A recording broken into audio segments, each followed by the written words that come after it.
people are larger than those in the southern part of the world. You have children going to school and they're seeing this map. Right.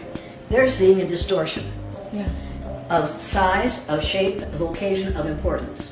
In order to use this map at all, you have to take this piece off here, and put it over here. And now you see, the United States is no longer in the middle of the map. Right. Now I did this with a major record company in New York City, I think in 1970. And an older man stood up in the back of the room and said, "Now Elliot, you've gone too far." I said, "What's your problem?" You can't do that with the map." I said, "Well, actually you can." He said, "No, the United States isn't in the middle of the map anymore." I said, "The United States never was in the middle of the map. You need to realize this depends on how you draw your map." And then I pointed this little fact out to him. South America is actually 9 times larger than Greenland. Even though it doesn't really look like it. No, it is! South America is actually 9 times larger than Greenland. It's crazy. Now, according to your social studies teachers, what is the equator? Halfway between the North Pole and the South Pole on this map would be right about here. Right. And that means that Iowa has a semi-tropical climate. Yeah. Well, you've been in Minnesota in the I've wintertime. been in Iowa too. It's definitely You know that it doesn't have a tropical climate.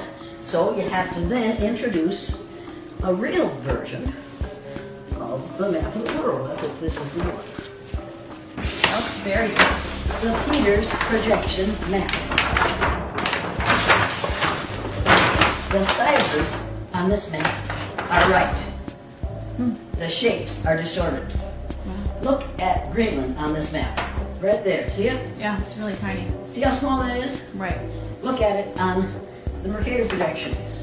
So why do they do that? I don't understand. Why? Because the Pope commissioned Mercator to make a map that shows the spread of Christianity.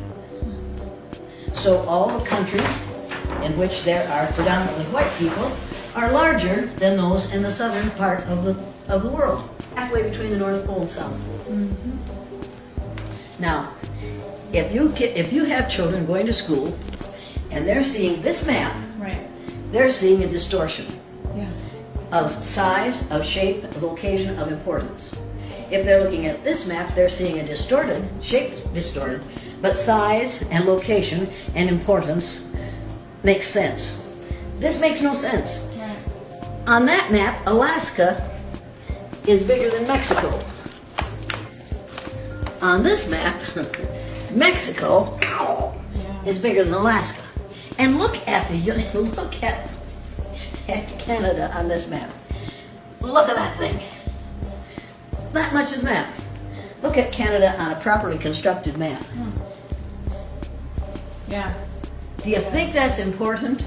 It's a world of difference, actually. A world of difference. That's a good thought. Look at there. Look at South America and compare it to Greenland on this map. Right. It's almost like we're teaching kids that we're bigger, we're better. That's right. You know. That's right. That's exactly what this map is supposed to do. Right. What we have in this country and call education is indoctrination.